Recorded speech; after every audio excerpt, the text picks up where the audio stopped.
All right, 2 Kings chapter 7. One of the kids had brought up this story, and I can't remember why he brought it up. About the guy that said, the price of food was way up. They were starving to death. And then the prophet said, well, the price is coming down by the end of the day. Was it you, Nathan? Somebody said it. Sunny, I think. Sonny said it? Maybe it was Sonny. And so I thought, well, why don't we preach that? Anyway, why don't we turn that down? You know what? Let's just turn it off. It's warm in here. The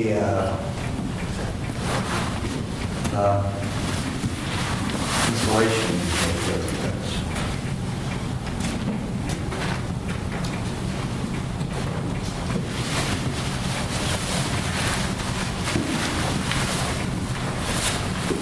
2 Kings 7.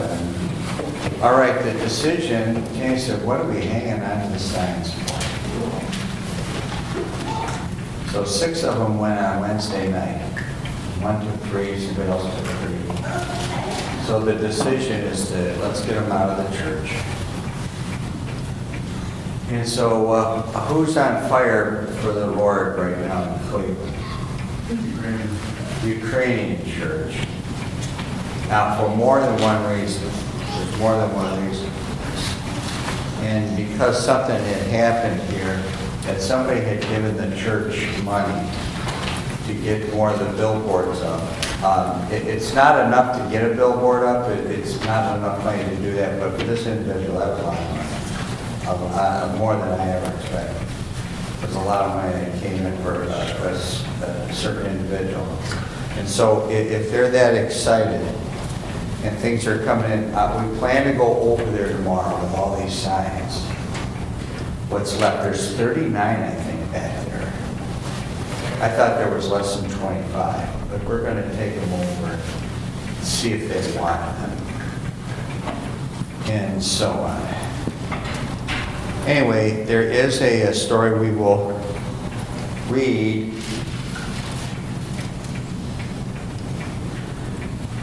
We're going to do the whole chapter, 20 verses. Father, bless our preaching, and that you would change us, use it, that we would seek your face, do right, that would really affect us now. In Jesus' name, amen. Did this morning affect you, or was it just another Sunday? Just another Sunday? Nothing's ever going to change. Same old, same old. Well, here's the story. Then Elisha said, verse 1, hear ye the word of the Lord. Thus saith the Lord, tomorrow about this time shall a measure of fine flour be sold for a shekel, 2 measures of barley for a shekel in the gate of Samaria. They were starving there to death. There was, in my heading says, a famine in Samaria. There was a famine going on. And they didn't have enough food. Look at chapter 6, there were verse 24 and 25. And it came to pass after this that Ben-Hadad, king of Syria, gathered all his hosts, went up and besieged Samaria. And there was a great, that'd be the capital of, what's that the capital of? What is Samaria? That's it. It's a capital of what? Anybody know? Which is, what's the country? Israel. It's the capital of Israel. And so what's the southern kingdom?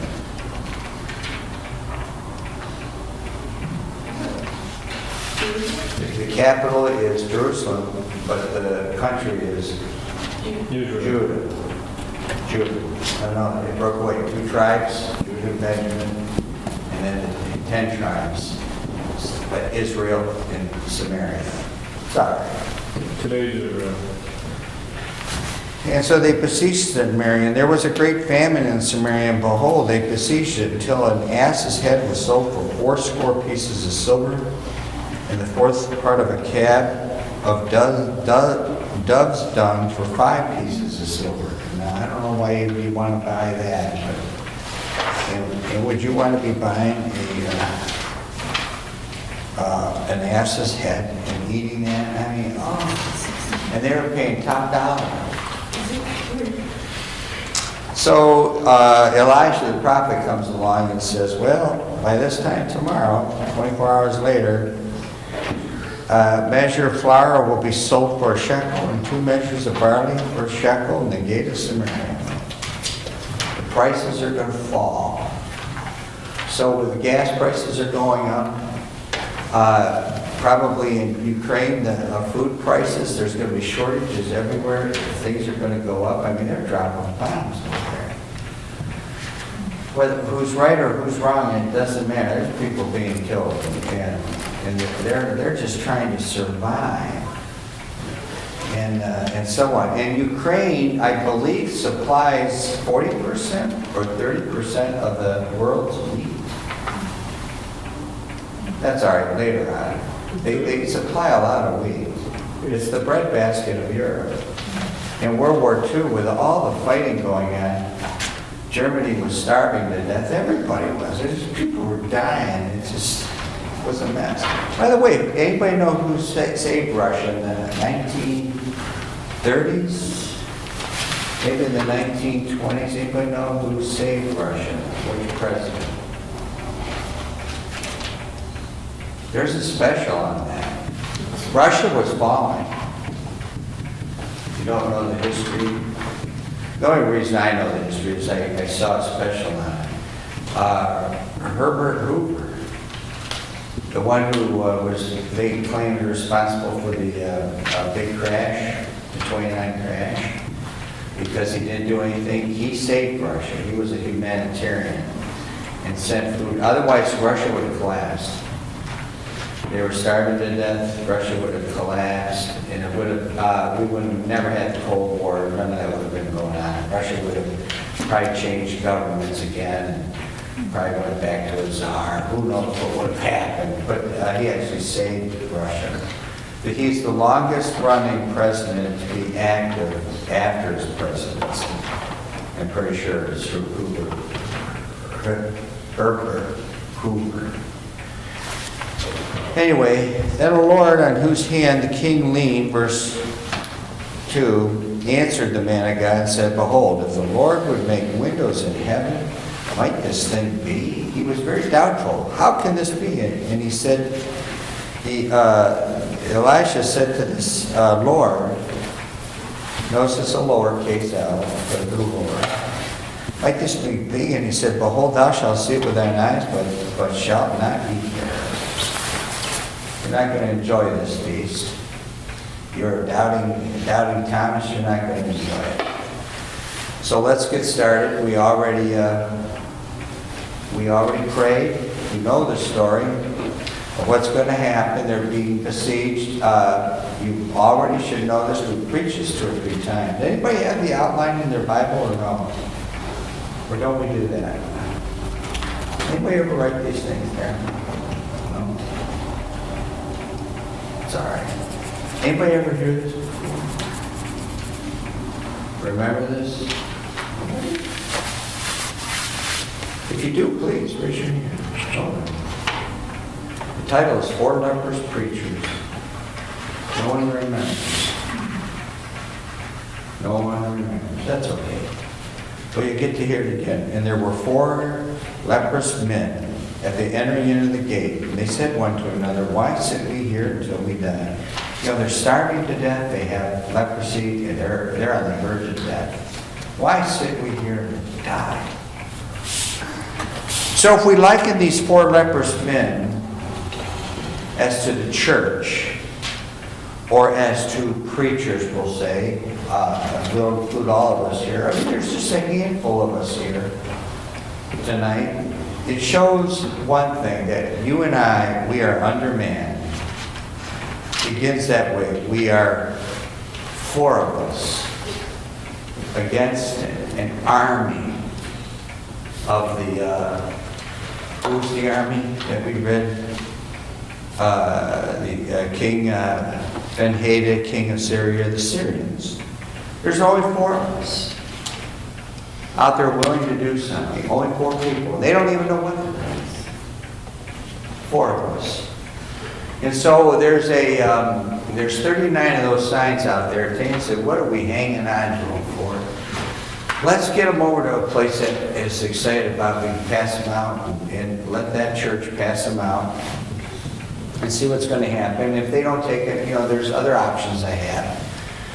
But it's just like just a little bit. Do you realize what one billboard on 5 buses had probably done in Cleveland since that been roaming around? That no one's had the guts to put up on a bus. And the one that's running the bus, the one that runs it, had texted us and said, love that bus, love this bus, love this bus. Or the billboard that's over there by Mally's Chocolate. When we say one billboard, it's a big one. And only a handful of people did something about us here. There's only 4 of us, likened unto the whole sea of people. We are undermanned. All right, so time is running out, right? Time is running out to be saved. I hope no one's looking at their phone. Time is running out to do service. And time is running out to be saved.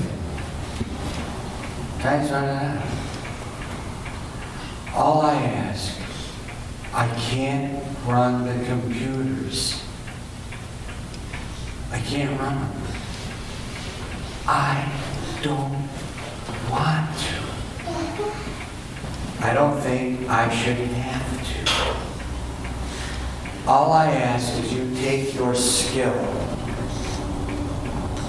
load it in, and do this. Turn, I don't know where the buttons are. You turn the button, I hit the button, and you go click, click. That's all I ask. If we did that every day, do you realize we would use up all the stock that we have? It's rotting away. It's rotting away. Within 1 month, we'll have 100 of those signs. And I've got other people who are desirous to put them together. We're undermanned. We're undermanned. There are people. Our copier's down. We had to find the pump for the copy center. I mean, I don't know. I think that's a little surprising. Then Joe, he said, well, he can't find it. He's been in line, can't find it. Joe, you know what he did? He went click. How many clicks did you do? Or did it 1 click, 2 clicks? 1 or 2 clicks. Boom, we came right up. 20 seconds. Answers found. Guy says, all right, he's logged on, he's going to get it. It's a little more than I thought I was going to spend. He already told me what this all is going to cost. It isn't that much, and he's going to get it fixed, I hope, this week. But folks, we're undermanned. What can these little girls and the wife and I, we are, they told me I was really sawing wood today. I saw it quite a few quotes this afternoon. So when COVID hit and the churches were shut down, you know what the average lifetime of a Baptist preacher is before he moves on? Anybody know? It's 18 months, a year and a half. That's what they claim. 18 months and he hits the Chisholm Trail. Well, when COVID hit, that's already two years ago that we were shut down, and then we said, well, we don't need to shut down. We started. It's already 2 years ago. If it was the average preacher, they'd already been gone. We ain't going anywhere. We ain't average.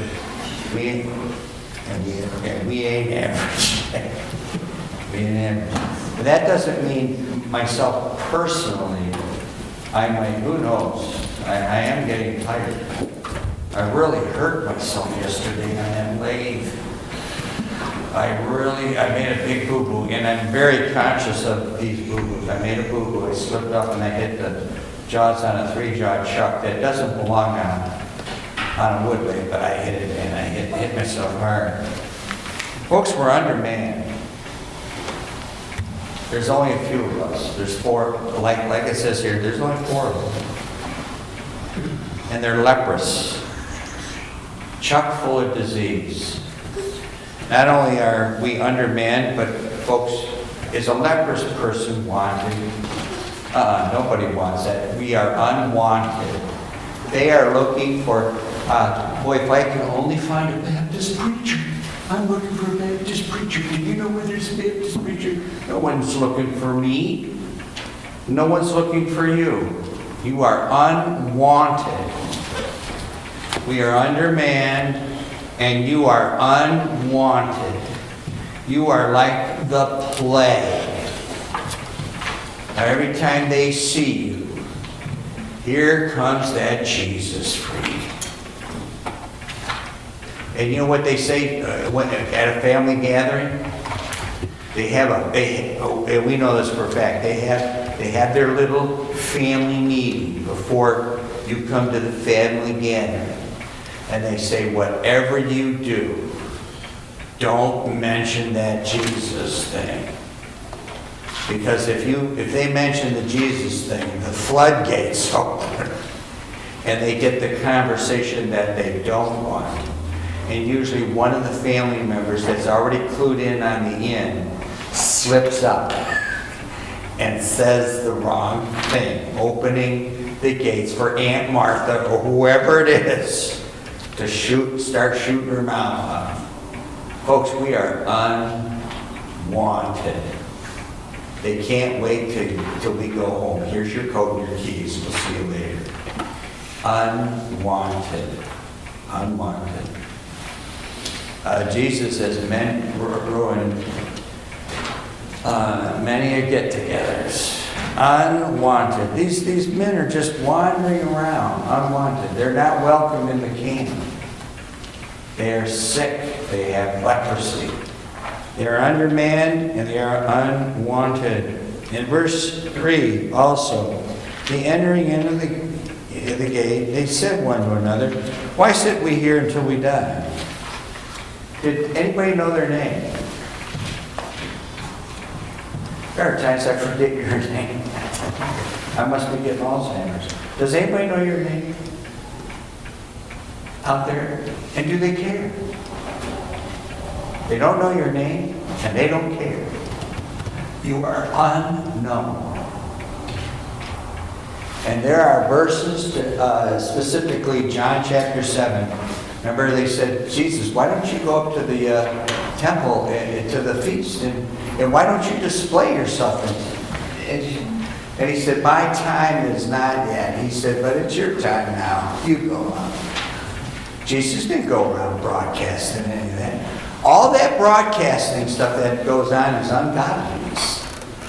Preacher so-and-so's coming to town. He's coming to posting that. All that stuff is unbiblical. We are unknown. Nobody knows who you are. We are undermanned, you are unwanted, and you are unknown. No one really knows who you are. Now, God knows who you are. But we don't go around broadcasting it and publicizing ourselves. We are to publicize Jesus. We are unknown. That's what we are. Not known. Why sit we here until we die? Verses 4 and 5. If we say we will enter into the city, then the famine is in the city, and we shall die there. If they went to the city, they're going to die there. They won't even be able to get in the city because they're lepers. And if we sit still here, we die also. We're going to die here. Now therefore come and let us fall into the host of the Syrians. Let us go to the enemy's camp. If they save us alive, we shall live. And if they kill us, we shall but die. In other words, there's not much time. They don't have a lot of time on their hands. They're starving to death. If we go in the city, we're going to die there. And if we go to the Syrians, maybe they'll let us live. But we know, there's just not much time. It says in verse 5, and they rose up in the twilight. At the twilight, the sun is setting, meaning there's not much time. So they're uncertain as to what to do and where to go. There's not much time. They're uncertain about what to do. That we only have a little bit of time. So Tammy said today, why don't we just get rid of the... She didn't say get rid of the signs. What are they doing laying back there? There's not much time. We need to get it. If this is going to be World War III, the bombs are going to start falling. Now we know if Hitler had the bomb, he probably would have been nuking everything in sight if he had it. And I don't know how close they were on the verge. I know they were doing research because I'm pretty sure they sent in commandos and they destroyed a heavy water plant. That's what's needed for a nuclear bomb. That's in the research. By the way, where did all those scientists go? Not Hitler, all the German scientists. America and Russia. Because that was the brains of the outfit they took, and there was a brain drain. That's when Sputnik went out. And that's all German. It's all German. And then our space program is all because of those German scientists. Most of the guys that like to do this. We are uncertain about how much time we really have. It's twilight. And what's all going to happen? Our job is to just get the gospel out. But what's going to happen? We're uncertain. Where we're going to die and how much time we have left. You and I don't know how much time we have left. That this could be the day. I remember when the day came in when my mother-in-law died. That was a shock. Buster had just got his face smashed. I think you got your face smashed that day or within 2 or 3 days before that. Huh? He already had it smashed. He went to the doctor for a checkup. He got his face smashed. I think you were about 8. How old was it? About 8 years old. I mean, he crushed it with a golf club. Right smack doogled in it, right in. If it was a little higher, it would have killed him. It broke his jaw in 4 places. I told him, get up. You're tough. Found out he got plastered. Uncertain. We are uncertain as to how much time that we have. So if this all ends, all this is just going to go to rot. We need to get this information out. There's not much time. And it rose up in the twilight, verse 5, and through verse 9, to go unto the camp of the Syrians. And when they were come to the uttermost part of the camp of Syria, behold, there was no man there. For the Lord had made the host of the Syrians to hear a noise of chariots, and a noise of horses, even the noise of a great host. They said one to another, Lo, the king of Israel hath hired against us the kings of the Hittites, and the kings of the Egyptians to come upon us. Wherefore they arose and fled in the twilight, and left their tents and their horses and their asses, even the camp as it was, and fled for their life. And when these lepers came to the uttermost part of the camp, they went into one tent and did eat and drink, and carried thence silver and gold and raiment, and went and hid it, and came again and entered into another tent, and carried thence also, and went and hid it. Then they said one to another, We do not well. This day is a day of good tidings, and we hold our peace. If we tarry till the morning light, some mischief will come upon us. Now therefore come, that we may go and tell the king's household. They have a story to tell. A story to tell. This story that they have to tell, no one knows about. Only the 4 leprous preachers. They go into the camp. The enemy has fled. They've run away. They went in there. There's food aplenty. They were starving too. They eat up and the enemy is gone. The story is basically, it's untold. If those signs don't go out, if those billboards don't go out, the tracks, and anything we put on the radio, if we don't tell them, no one else will tell them. It is an untold story. No one has heard it yet. Now we know that the story's being told for 2,000 years. We know that. But for the most part, the story is untold. And you don't have to go halfway across the world to tell it. All you have to do is go right to your neighbor. It's untold. It's an untold story. They went and hid it. They didn't have to tell. They didn't have to tell anybody.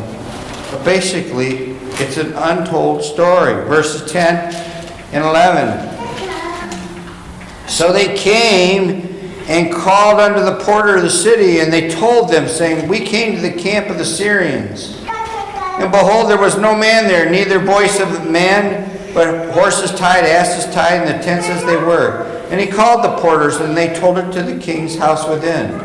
So it's a story that was hidden, but now it's no longer hidden. It is unveiled. It is a story that's being told so that one and all know. So what did I say this morning? As it says in the Song of Solomon, that the stairs were secret stairs. It's like Jacob's ladder. Jacob's ladder is Jesus Christ. There's a secret staircase. But the story is revealed because the staircase is Jesus Christ. That's the way it is. It's unveiled. It's no longer hidden by a veil, but everybody is to know that the story's been revealed. Do you realize the enemy is gone? We can get as much food as we want. There's no danger out there for you. It's unveiled. It's been revealed for you to see, for the world to see. Unveiled. There's also, the king arose in the night, verse 12 through 15, and said unto his servants, I will now show you what the Syrians have done to us. They know that we be hungry. Therefore are they gone out of the camp to hide themselves in the field, saying, when they come out of the city, we shall catch them alive and get into the city. And one of his servants answered and said, Let some take, I pray thee, 5 of the horses that remain, which are left in the city. Behold, they are as all the multitude of Israel that are left in it. Behold, I say, they are even as all the multitude of the Israelites that are consumed. Let us send and see. They send out just as like a skeleton crew to see if it's true. They took therefore 2 chariot horses, and the king sent after the host of the Syrians, saying, Go and see. And they went after them unto Jordan, and lo, all the way was full of garments and vessels, which the Syrians had cast away in their haste. And the messengers returned and told the king. I mean, all they had to do was pick it up. All the spoils, it was just laying there. And so the king sent these 5 horses and all, and just a few people would go out to see. You want to know why they did that? Because the story of getting to heaven and the gospel story to the world is unbelievable. It's unbelievable. We don't believe it. It's too easy. It's too easy. You see the gospel message there? The whole thing is just unbelievable.